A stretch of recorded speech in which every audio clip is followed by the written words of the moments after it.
영원을 약속받는다. 이거 어떤 의미일까요? 오늘은요, 다윗 왕의 이야기를 한번 들여다볼 건데요. 이 보이지 않는 약속 하나 붙드는 게 어떻게 한 사람의 인생을 넘어서 거대한 유산을 만들어내는지 그 놀라운 믿음의 원리를 같이 한번 파헤쳐 보겠습니다. 이야기를 시작하기 전에 결론부터 한번 딱 짚고 넘어갈게요. 지금 보시는 이 기도는요, 그냥 한 왕의 개인적인 소원, 뭐 그런 게 아니에요. 이건 시간을 초월해서 우리 가문이 영원히 이어지게 해달라는 어마어마한 유산을 향한 정말 간절한 외침인 거죠. 아니, 근데 이런 엄청난 기도가 대체 어디서부터 나온 걸까요? 그 시작을 알려면 시간을 좀 거슬러 올라가야 합니다. 한 인간의 소박한 계획이 하나님의 거대한 약속과 딱 마주쳤던 바로 그 순간으로요. 자, 다윗 왕이 이런 생각을 했어요.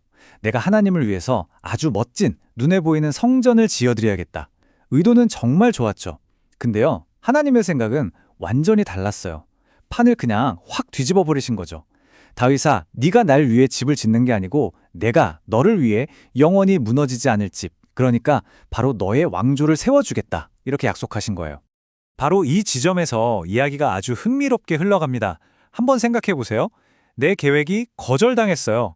그럼 우리 대부분은 어떨까요? 실망하고 불평하고 그랬겠죠. 근데 다윗은 어떻게 반응했을까요? 바로 이 선택에서 믿음의 진짜 핵심이 드러납니다. 다윗은요, 자기가 세웠던 그 계획, 내가 이걸 이뤄야지 했던 그 성과에 대한 집착을 그냥 과감하게 내려놨어요. 그 대신 뭘 선택했냐? 당장은 손에 잡히지도 않고 눈에 보이지도 않지만 훨씬 더 위대한 것, 바로 그 하나님의 약속을 꽉 붙들기로 한 겁니다. 이게 우리에게 아주 근본적인 선택의 문제를 보여주는 거예요. 여러분, 우리는 어디에 우리 삶의 기반을 둘까요?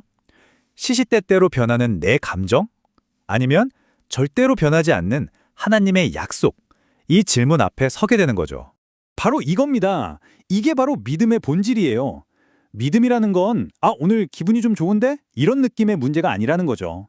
지금 내 상황이 어떻든 내 감정이 막 롤러코스터를 타던 상관없이 변치 않는 그 약속 위에 굳건히 서겠다라고 선택하는 결단, 그게 바로 믿음입니다. 자, 그럼 이런 생각이 들 수 있어요. 아니, 약속을 이미 받았는데 그럼 이제 기도 안 해도 되는 거 아닌가? 하고요. 그쵸? 근데 놀랍게도 다윗의 이야기는 완전 정반대로 말합니다. 약속을 받았기 때문에 오히려 더 간절하게 기도해야 한다는 거예요.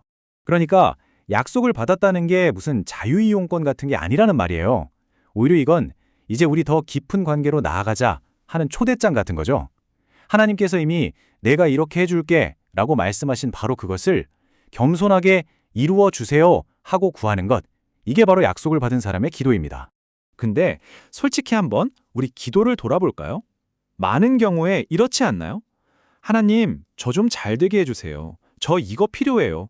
모든 초점이 딱 나에게, 지금 당장 내가 원하는 것에만 머물러 있는 거죠. 하지만 다윗의 기도는 완전히 다른 길을 보여줍니다. 나라는 사람을 넘어서서 우리 공동체, 그리고 아직 오지 않은 미래까지 바라보는 그런 기도 말이에요. 여기서 정말 중요한 원리를 발견하게 돼요. 뭐냐면 하나님의 약속을 진짜로 꽉 붙들잖아요. 그러면 우리의 시야가 나라는 좁은 울타리에 갇혀 있을 수가 없게 되는 거예요. 자연스럽게 우리라는 공동체로, 또 지금 이 순간을 넘어서 다음 세대라는 미래로 확장될 수밖에 없는 거죠. 자, 지금까지 다윗의 이야기를 통해서 믿음의 원리를 쭉 살펴봤는데요.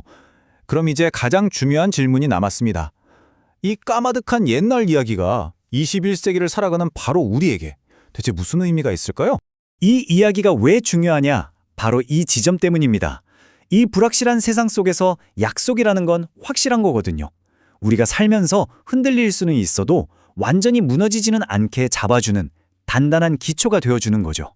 왜냐하면 그 기초가 바로 하나님이시기 때문입니다. 그래서 우리가 스스로에게 던져봐야 할 첫 번째 질문이 바로 이거예요. 나는 지금 내 눈앞의 상황만 붙들고 있는가?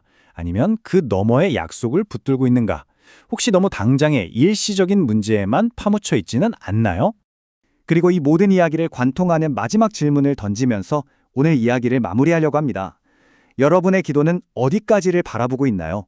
오직 나 자신만을 위한 것인가요? 아니면 다음 세대까지를 품고 있나요?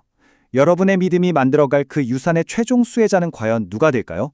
이 질문에 대한 답이 바로 오늘 여러분의 믿음이 나아갈 방향을 결정하게 될 겁니다.